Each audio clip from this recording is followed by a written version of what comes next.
Hey, it's the Midnight Raven, and today we're doing part 2 of the What I Can Do on Holiday when in Great Yarmouth. If you're new to the channel, welcome. I am the Midnight Raven. So I have spent the last 39 years of my life going to Great Yarmouth every year for a holiday or a weekend as young as 2 years old. And it was the first time I went to Yarmouth. So if you're new to the channel, welcome. I am the Midnight Raven. I love going to Yarmouth each year. It's become a tradition throughout all my family, from my grandparents to me to my grandchild to my sons.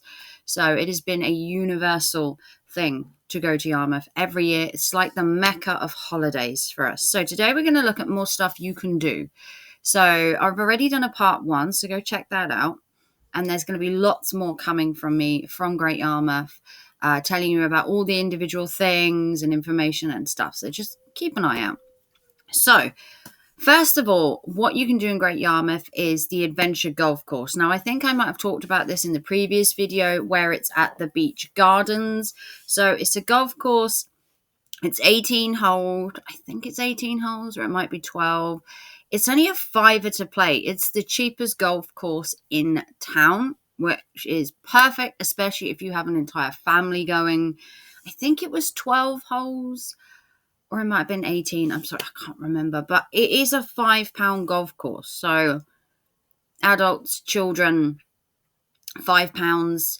Next, the two biggest attractions, I would think, to Yarmouth, apart from the Pleasure Beach and Joyland, are the piers. So Britannia Pier is going through a huge overhaul. They have recently took down the old orange sign and changed the facade at the front. They have ripped through where the Camel Derby used to be, and it's an entire entertainment arcade complex now. I haven't seen it up close. I've heard snippets about it. I've seen little flashes of pictures. I'm hoping to go see it at some point.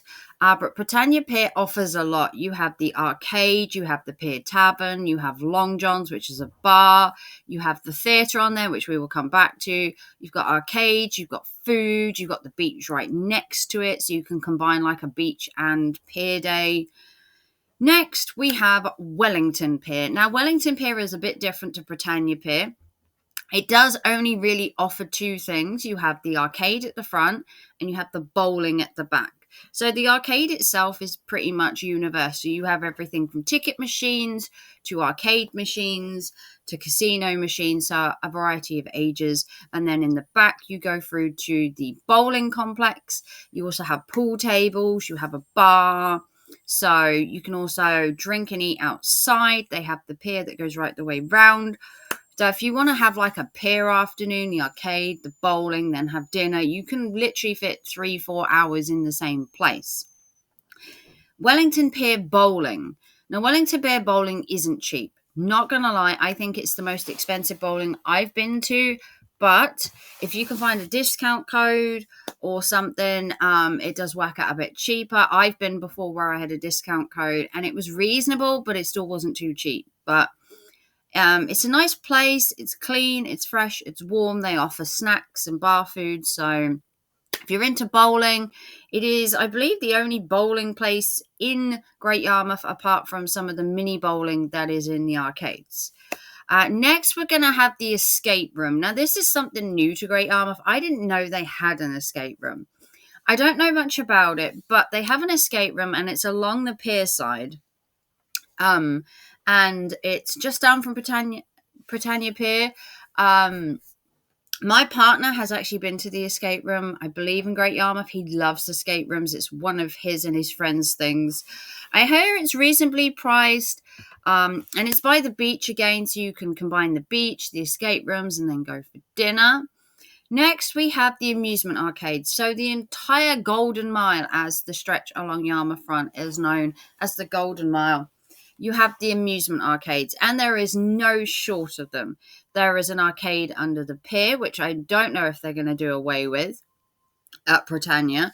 You have the arcade at Wellington, and then you have the arcades down the entire front. Things like the Golden Nugget, Silver Slipper, Leisureland. So you've got everything from ticket machines to mini rides to virtual reality to dancing to whatever you want. 2P machines galore. So if you want to spend an afternoon going from arcade to arcade to arcade, you can literally go from one side of Yarmouth to the other. Each of them offer different things for various ages. So if you want to play the casino and your little kids want to go on the rides, there is something for everybody. Next, seaside bus rides. So if you happen to be in Yarmouth for a couple of days or maybe a week, you might want to take the Coast Hopper. Now, the Coast Hopper is a bus that you can pick up at 3 different locations. You can pick it up at Britannia Pier, you can pick it up at the Wellington, I believe, and then you can pick it up at the Pleasure Beach. So the Coast Hopper goes to California Cliffs and goes to all the little mini caravan parks, including Haven, and then you end up going to Hemsby. Now, Hemsby is a beautiful place, and I will do a video on Hemsby at some point, but it is a beautiful place. As a beach, as amusements, you've got food, you've got golf, you've got a little mini theme park. It's got everything in a tiny little place. It's not the place that everyone goes to stay, but they do go there when they visit Yarmouth. So the seaside bus is actually quite reasonable. You can get a return ticket, a single ticket. I believe you can get a day ticket where you go up and down.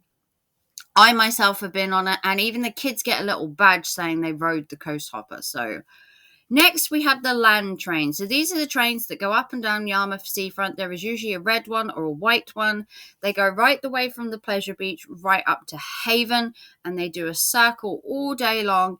It has become slightly expensive over the years compared to what it was when it first came along, but that is the same with everything. Inflation, the price of fuel, everything goes up. You can get a family on there. I don't know if it's disabled friendly. I'm believing it isn't. You can take pushchairs on there as long as you can fold them down. They can get your pushchair on there, usually at the back. And you can fit 3, possibly 4 people on a row, depending on, if it's you and your little kids or you and your partner and your kids. You might have to sit like you and your kids separately to you and your partner. The land trains run mostly on season between like Easter and usually the end of sort of October, although it does vary sometimes. Next, you have the Hort and Cart rides. These are along the seafront. If you go where Joyland is, they are literally just down from Joyland. Now, the horses have been a debate over for years of whether to have them or not. They are a tradition. They have been around there since about the 1800s, going up and down Yarmouth seafront. They have become a little pricey over time. I believe it is now around £20. And I don't know if that is both way or one way. There was debate on whether the horses should even be there, especially with the heat, but they have stayed. Last time I checked, I think it was £11 one way.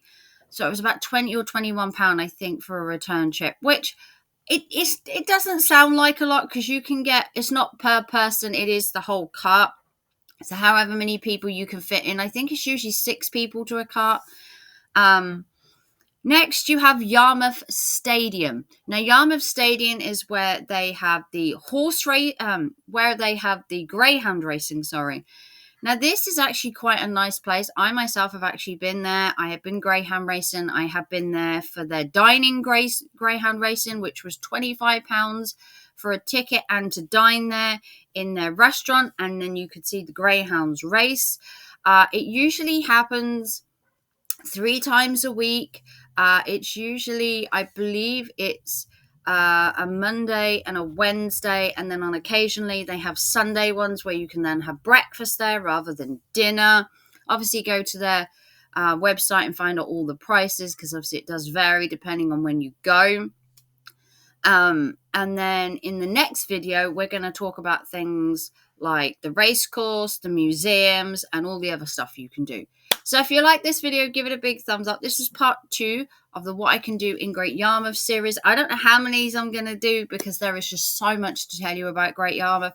A lot of things people don't know about because they come down there and they stay on maybe the caravan parks and they don't really leave the site. But there is a world of Great Yarmouth to see, and I'm going to tell you all about it. Why? Because I love Great Yarmouth. I have spent all my life going there, and I'm going to continue going there every year until the day I die. So like and subscribe, give it a big thumbs up, check out part 1, and don't be afraid to come back and check out part 3, because you know there's going to be one. Like and subscribe, and I will see you very soon. Bye, guys.